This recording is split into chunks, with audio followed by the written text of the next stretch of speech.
Hi, everyone, and welcome to this week's episode of the Success Codes podcast. Thank you so much for joining me. I have a very special guest. It's someone I've known for probably a little bit over a year now. We met at a women's networking group and we've stayed in touch. And her name is Kery Knutson. And in my opinion, she is an expert at storytelling as well as helping people with their branding and marketing. And she just has a wealth of knowledge. And if you look at her website, there's like all these different ways she helps people. So we're going to jump right in and I'm going to introduce Kery here and say thank you for joining us. Please tell us a little bit about yourself and your background, and we're going to get right to it. Okay. Well, thank you so much, Melinda. I love it that you said you believe I'm an expert. That's You great. are. I mean, it's like, what is an expert these days, right? It's like everyone has some level of expertise, and lots of times that covers a bit of ground. So my background includes being a marketing director, marketing professional, always working in marketing communications roles for about 15 years. And then different chapters, different iterations, like my favorite word being a pivot, right? Like I'm familiar with the good pivot. I think, yeah, we connected on that. And so I've done a lot of different things, but at the core of it, at the heart of it all is storytelling. So when you're a marketer, when you're in marketing, it is about the story of the business, of the professional, of whoever it is or whatever it is that you're marketing, because it's like the famous Simon Sinek says, people don't necessarily care what you do, they care why you do it. So that why is the opportunity for a story. Mm-hmm. Yes. And I believe, this is my belief, so I'd love your opinion on this and then some guidance, that some people have, let's say, an easier time with this. And some people maybe struggle with ideas. And then some people are like completely like full of anxiety. so, Yes. so can you share like some thoughts along those lines? Because I would think you've probably seen that too. Absolutely. And I think you're hitting the nail on the head. And probably in that networking group, especially with women, I've heard a lot of women say, oh, marketing, or oh, I don't want to talk about myself, or oh, I don't want to be self-promoting, which they're making synonymous with marketing. But I think this leads to one of my biggest teaching points. Biggest misconception about marketing is that it's about you, or it's about your product, or it's about your service. Now that might be a little bit of a head scratcher. It's like, of course, if I have a service that I perform, it's about me doing the service, right? Actually, no, it's about your ideal client, which might be a former version of yourself. I think that's where a lot of us start is, we have to think about who we were before when we needed the help that we now provide.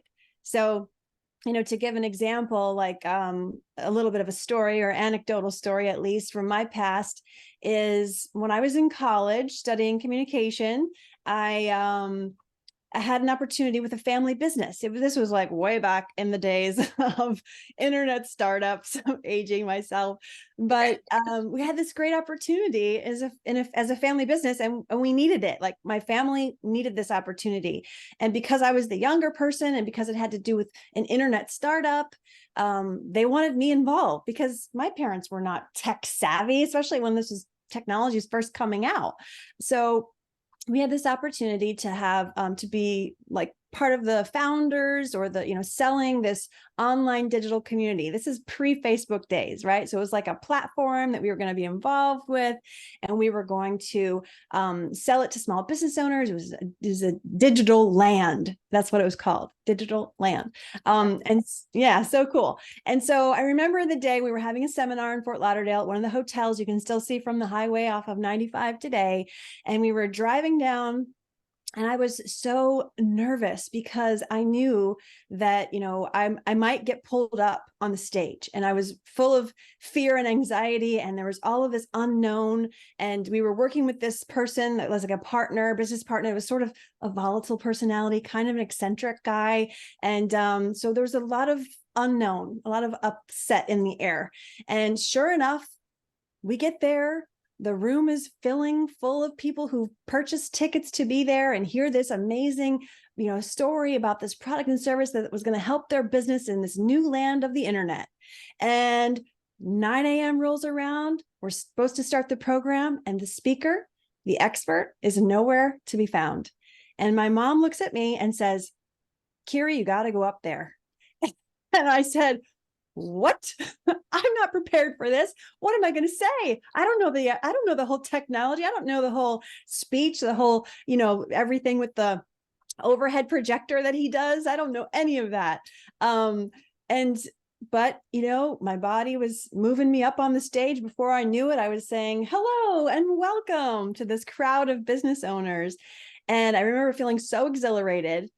Just my adrenaline was pumping. I was sweating, I'm sure, out of breath, and as I exited the stage, I said, that's never going to happen to me again.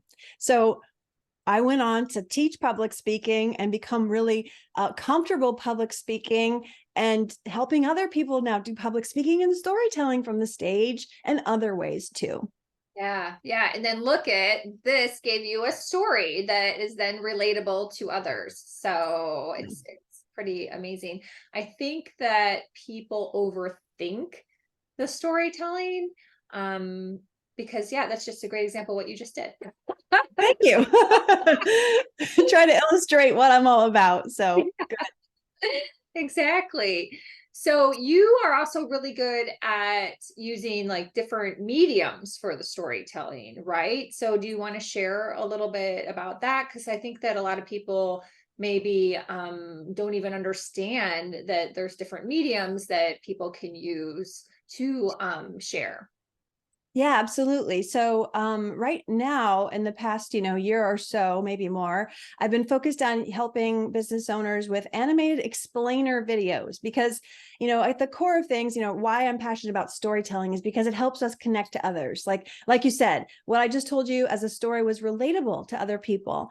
And that's why we share stories. It's why we listen to other stories. We want to get connected and closer. So when you can illustrate a story in an animated video, animated video has advantages over full-scale video production. Number one, it's less expensive. And number two, it can be done all remotely. You can get really creative and make things stand out. But I always tell my clients, still want to use a narrative structure, have a story structure, because there's actually brain science to using a story structure and how it helps, change us physiologically. It produces chemicals in the brain and the body. It's pretty fascinating because, it's one thing if we just have a conversation and we share what happened to us over the weekend or something from our professional life. That's a conversation. But putting it in a story structure can actually really impact your audience. And that's what I like to try to do, whether that's verbally with clients, helping them show up more confidently on camera or speaking, or if we use it for an animated explainer video. Yeah. Oh, that's really cool. Do you also feel that like the length of time is important? Everyone's so busy now, and I know I feel guilty lately if like there's a video that's like 2 minutes, I'm like, oh, it's 2 minutes too long.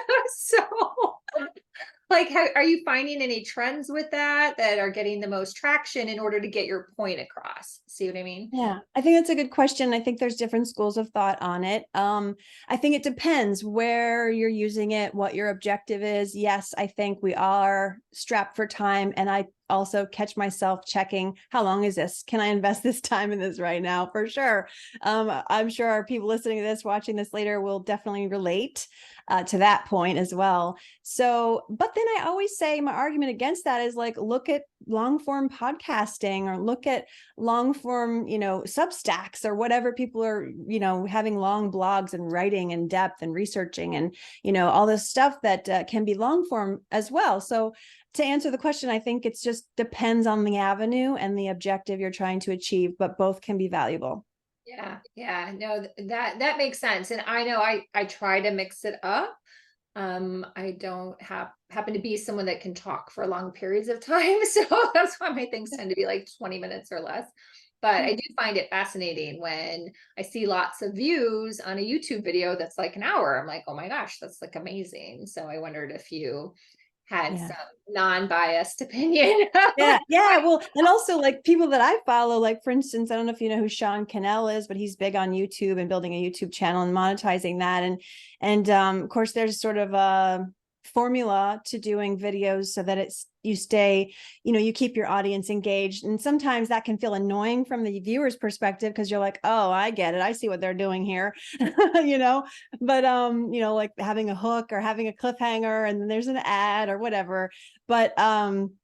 But yeah, I mean, I think that there is a way to maintain the attention. But when you have a short message to get across, just like this in your podcast, if your objective is to provide valuable snippets and stories from other professionals, then, short form is good.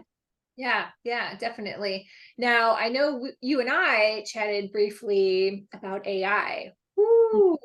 So give me your scoop and how, if you're using it already or you're using it with your clients, like what are some tips that maybe you've learned that are a little different than what everyone's just kind of talking about out there?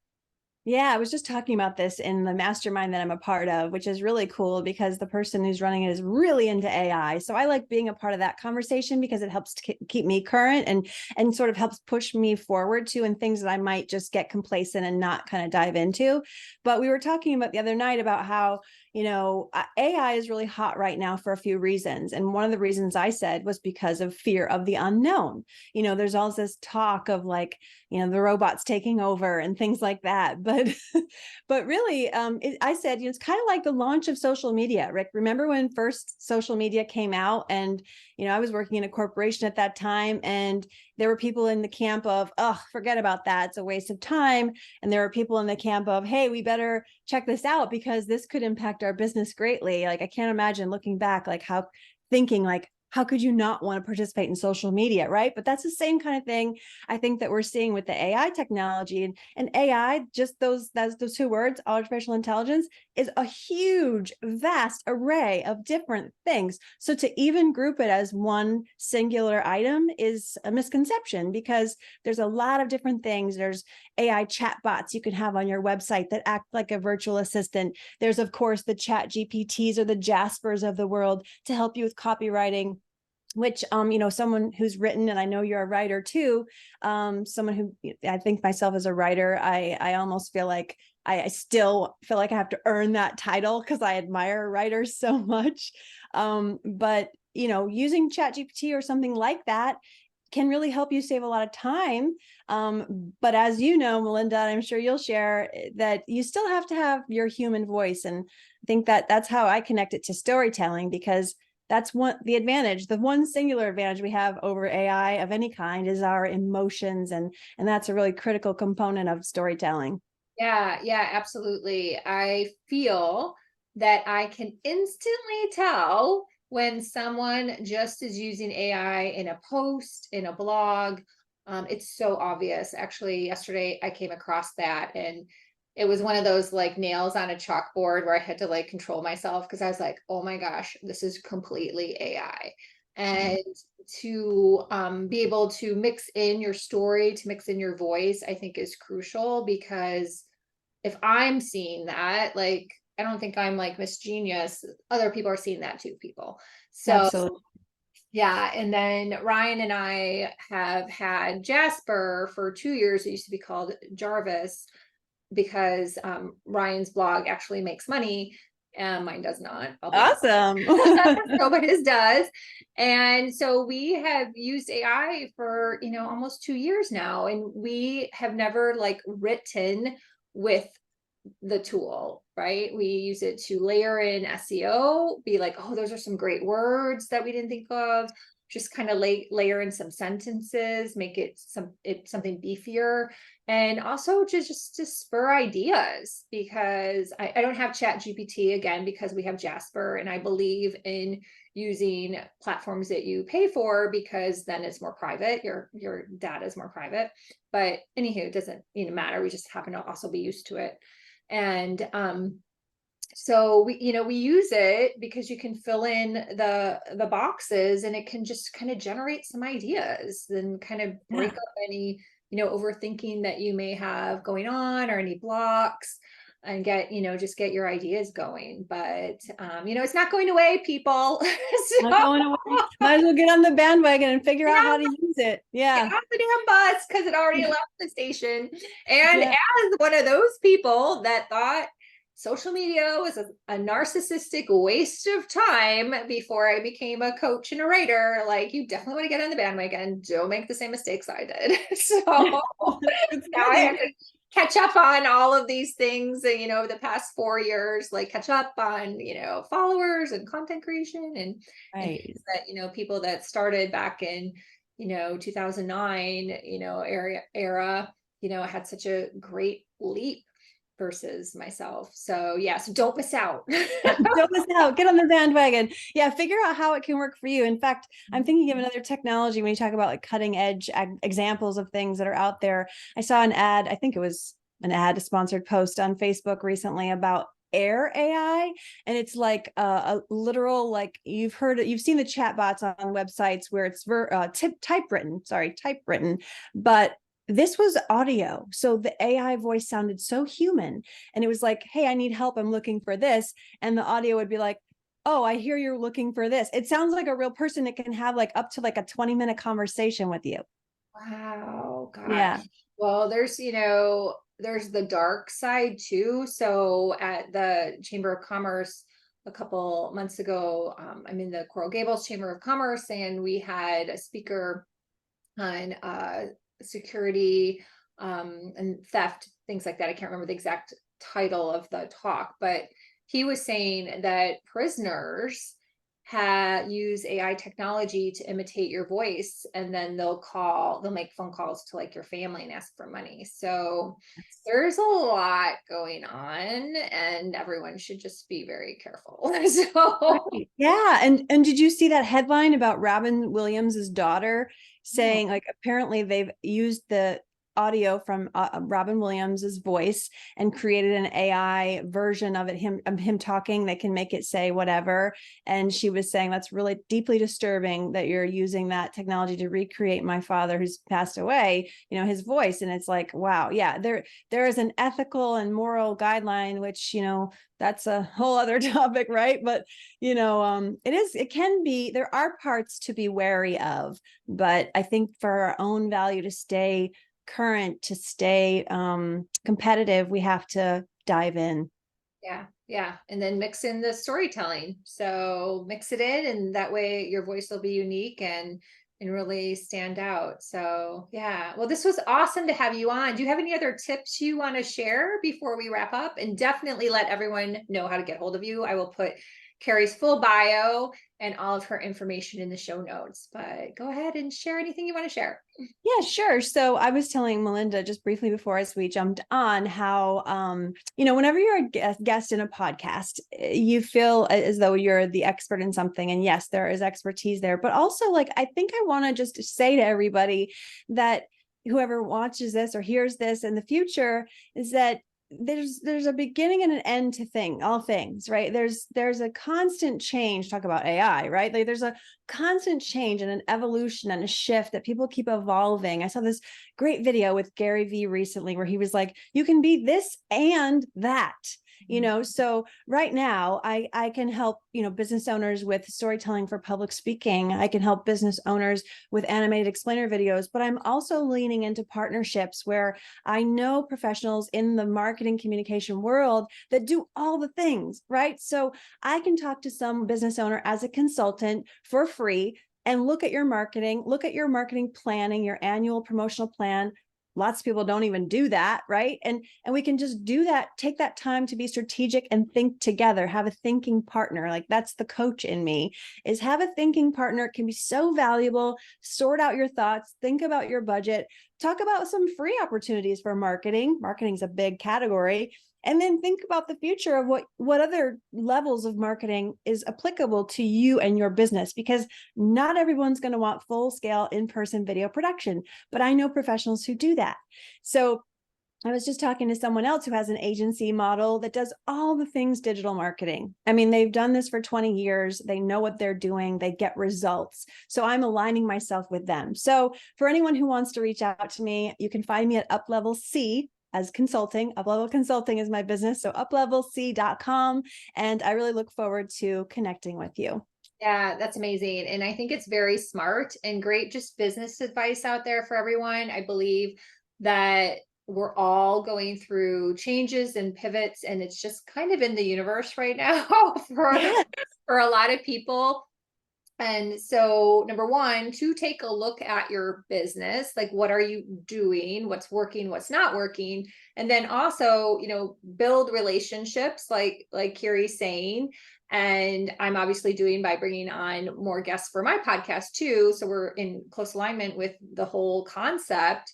And reach out to Kery if you feel the need for what she was just saying in terms of like looking at your marketing, looking at your strategy, and also building relationships. So yeah, I love it. I love it. It's Thank perfect. you.